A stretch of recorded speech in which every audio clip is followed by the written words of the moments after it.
Begin tonight keeping them honest with what looks to be the shape of things to come as the leader of the Republican Party, the self-proclaimed rule of law party, faces a July sentencing date for 34 felony convictions.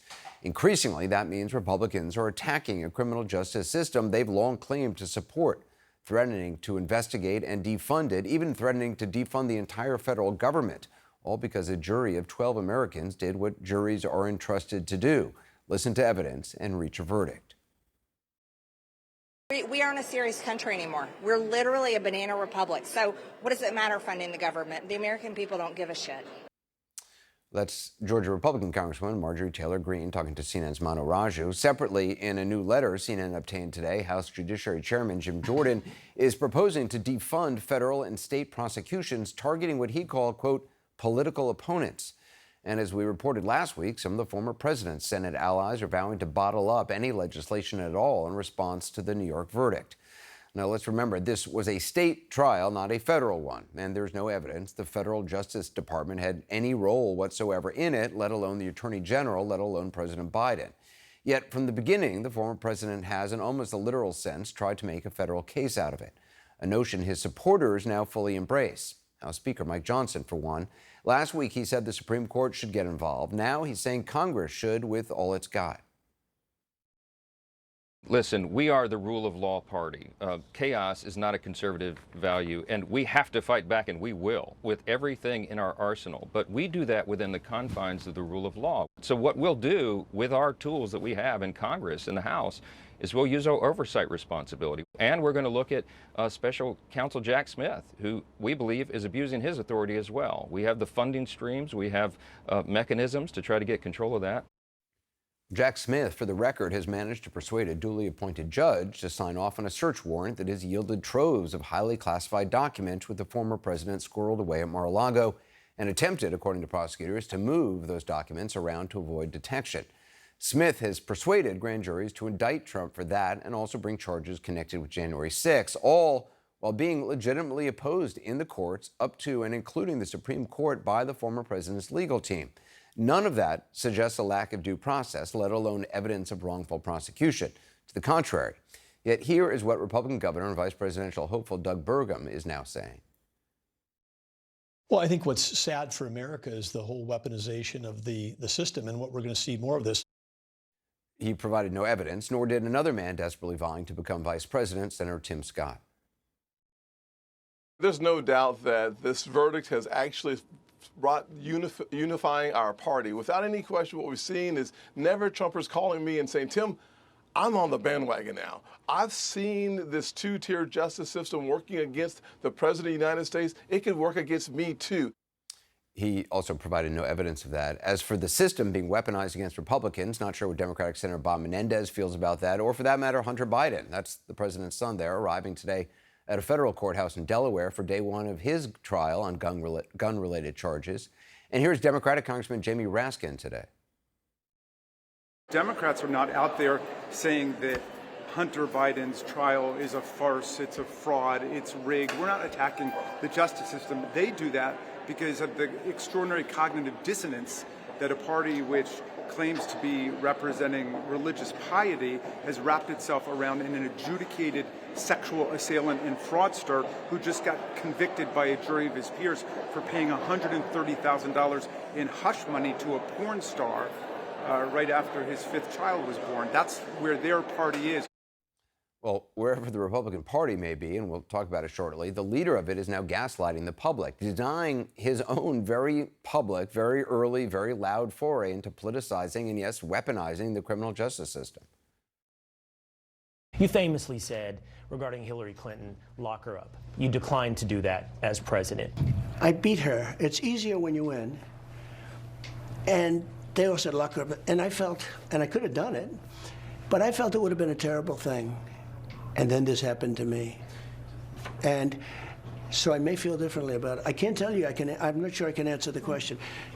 Hillary Clinton, I didn't say lock her up, but the people would all say lock her up, okay.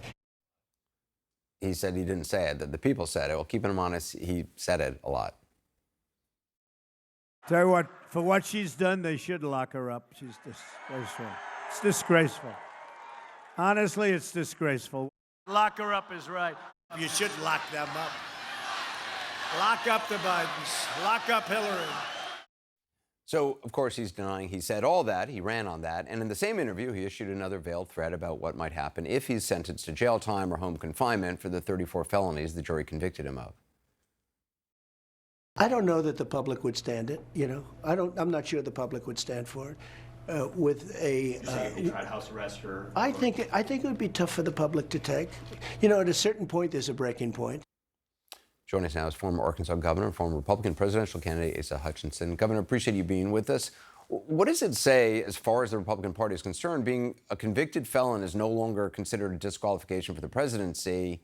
And I mean, you are a former prosecutor yourself. Do you believe the federal government is weaponized against the GOP?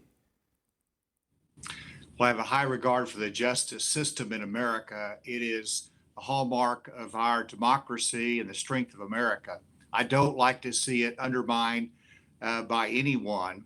And whenever you look at the Republican Party right now, they're in a bind. And the bind is that you've got a presumptive nominee that's going to get the nomination of the party, that's going to the fall election, and he's been convicted of 34 felonies. That's a problem for the Republican Party, and their answer to it is to say they're bogus, that the charges and the convictions are not legitimate. That's a hard case to make to the American public, even though they might see the start of that case in New York as partisan. They have confidence in what the jury determined. And that varies by party, of course, but the polls show that a slim majority of Americans have confidence in what the jury found. And so they're going to sort this through. And we've had mistakes in prosecutions before. Our system has made the corrections that are needed, either through the jury system or through the appeal system. So let it work. Let's don't undermine what is so great about America in this justice system. But the Republicans are in a bind because we have a nominee that's facing felony convictions and an unknown future with the sentencing that's coming up. You know what happened when former Maryland governor and the current GOP Senate candidate Larry Hogan, he tweeted last week in response to this, he said, I urge all Americans to respect the verdict and the legal process.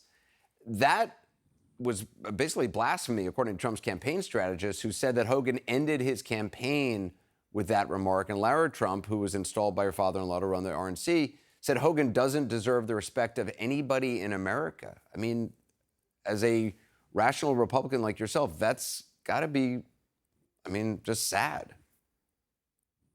Well, as someone who was trained as an officer of the court to respect the decision of the jury, what Larry Hogan is saying is right.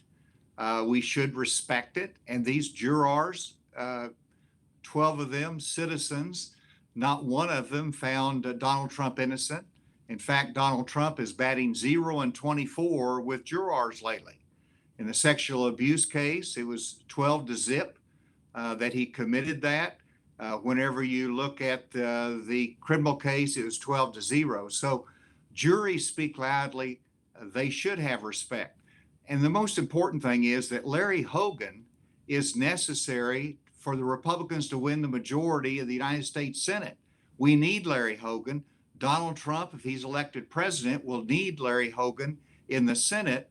And so it's very short-sighted to attack him. It just illustrates that they're trying to use the discipline that they have, the whip, to keep people in line and not to counter what the message Donald Trump has given. You know, Tim Scott was on, we played a clip of him earlier saying that, claiming he's been getting calls from what he described as never-Trumpers who said, they could be coming for me next. I'm now voting for Trump. Do you think that this verdict does bring new voters to Trump? Or do you think it just, it certainly angers supporters of, many supporters of the former president, but do you think it adds voters to his rolls? Well, it varies, but what you've got to look at is it's clearly strengthened his position with the Republican base. They're standing with him. They see this as unfair. And so you do have that element. but you've got to look at the 6 key swing states and how is this going to impact independent voters and the ones that you have to get on the margin. And so this over the long term can't be healthy for Donald Trump. To me, he's demonstrating that has a fragile candidacy with these felony convictions, with more court proceedings. And the question is, can Joe Biden take advantage of that? And his weakness is difficult for the people to make a choice. If they see Joe Biden as a weak president, what's the choice you have? A convicted felon or somebody they see as weak? And we don't know how that's going to play out between now and November, but that is the challenge that the voters face. Governor Hutchinson, I appreciate your time tonight. Thank you.